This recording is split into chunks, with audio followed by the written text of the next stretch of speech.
এই মুহূর্তে যে বড় খবর দিকে নজর রাখবো, জাল স্যালাইনে প্রসূতির মৃত্যু। আর ঠিক এই ঘটনাকে কেন্দ্র করে ইতিমধ্যেই রাজ্যে বিভিন্ন জায়গায় চলছে বিক্ষোভ। স্বাস্থ্য ভবন অভিযানে চিকিৎসকদের সংগঠন, যে ছবি আপনারা ইতিমধ্যে দেখতে পাচ্ছেন ট্রাইটি বাংলার পর্দায়।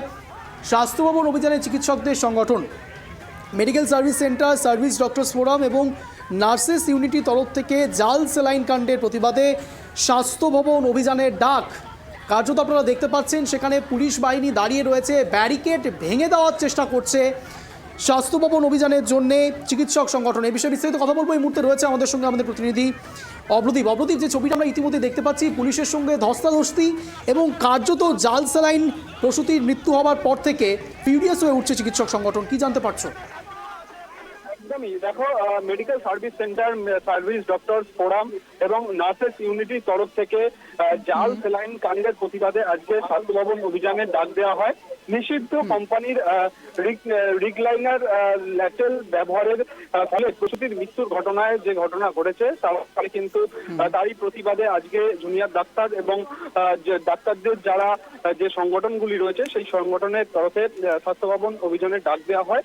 এবং রাজ্য সরকার এবং ওষুধ কোম্পানির অশুভ আতাতেই মানুষ মরছে, সাধারণ মানুষ মারা যাচ্ছে, তারই প্রতিবাদে কিন্তু তাদের এই আজকের স্বাস্থ্য ভবন অভিযান। বিচার বিভাগীয় তদন্তের মাধ্যমে প্রকৃত দোষীদের দৃষ্টান্তমূলক শাস্তির দাবিতে আজকে তাদের এই অভিযান। আমরা দেখতে পাচ্ছি যে স্বাস্থ্য ভবনের সামনে এই মিছিল আসার সঙ্গে সঙ্গে এই পুলিশের তরফে নিরাপত্তা ব্যবস্থা করা হয়েছিল, ব্যারিকেড দিয়ে মিছিল আটকানোর চেষ্টা করা হয়। সেখানে কিন্তু ধস্তাধস্তিতে জড়িয়ে পড়েন চিকিৎসক সংগঠনের যারা রয়েছেন তারা, এবং আমরা দেখতে পাচ্ছি যে সেই ছবি, তারা ধস্তাধস্তিতে জড়িয়ে পড়েছেন। তাদের দাবি যে ভুয়ো স্যালাইন কাণ্ডে যে মৃত্যু হয়েছে তার বিচার বিভাগীয় তদন্ত করতে হবে। ইতিমধ্যেই আমরা জানি যে সেই ঘটনা তদন্তের ভার রাজ্যের তরফ থেকে সিআইডিকে দেওয়া হয়েছে। সিআইডি তদন্ত করে দেখছে যে কি কারণে এই ঘটনা ঘটলো, এবং তার পাশাপাশি এই ডাক্তার সংগঠনের যারা চিকিৎসক রয়েছেন তাদের দাবি যে বিচার বিভাগীয় তদন্ত করতে হবে। এই দাবিতেই আজকে তাদের স্বাস্থ্য ভবন অভিযান। না অবদীপ, আমি বলছি কিছু কিছু জায়গায় তো এমনও খবর পাওয়া যাচ্ছে যে হাসপাতালে স্যালাইন নেই এবং জাল স্যালাইন তারা ব্যবহার করছে, এবং সেই জাল স্যালাইন ব্যবহার করার পরে যখন ধরা পড়ে যাচ্ছেন তখন কার্যত সেখানে স্যালাইনের অভাব।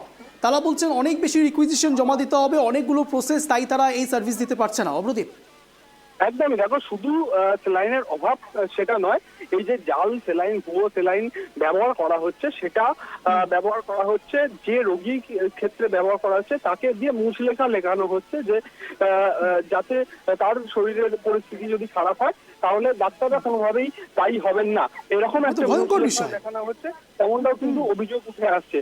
অর্থাৎ ডাক্তাররা বা স্বাস্থ্য দপ্তর যে জানতো না যে এইরকম ভাবে ব্যবহার করা হচ্ছে জাল স্যালাইন বা ভুয়ো স্যালাইন, তেমনটা নয়, কিন্তু এই ধরনের ঘটনা ঘটে চলেছে।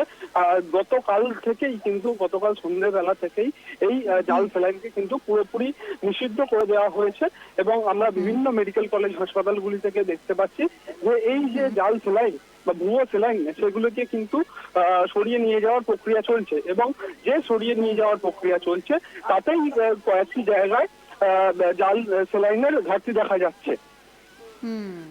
অনেক ধন্যবাদ অবদীপ। নজর রাখো, যে ছবি আপনারা ইতিমধ্যে দেখতে পাচ্ছেন, ইতিমধ্যে এই বিষয় নিয়ে কুণাল ঘোষ তার এক্স হ্যান্ডেলে লিখেছেন, মেদিনীপুর প্রসূতির মৃত্যু বিভ্রান্তি আর নজর ঘোরানোর খেলা বরদাস্ত করবেন না, বাস্তবটা জানুন। তিনি অনেকগুলো পয়েন্ট এখানে লিখেছেন, টোটালে 6টি পয়েন্ট তিনি লিখেছেন। আমি আপনাদের সামনে একটু পড়ে শোনাবো। সূত্রের খবর, যে 3জন সিনিয়র ডাক্তারের ওটি করার কথা ছিল তারা ছিলেন না, এদের মধ্যে একজন বিভিন্ন প্রাইভেট নার্সিংহোম ওটি করে বেড়ান।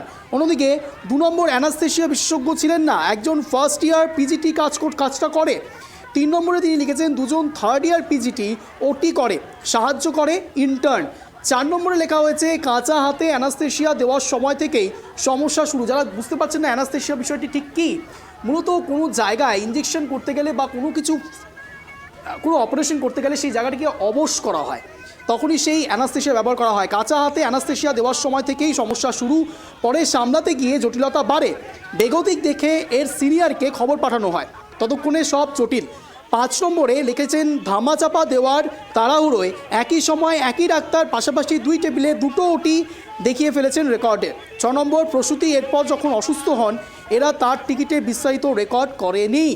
এরপর তিনি আরও লিখছেন, এরপর গোটা কেলেঙ্কারি চাপতে স্যালাইন এবং অন্যান্য দিকে নজর ঘুরিয়ে সরকার বিরোধী প্রচার করানো হচ্ছে।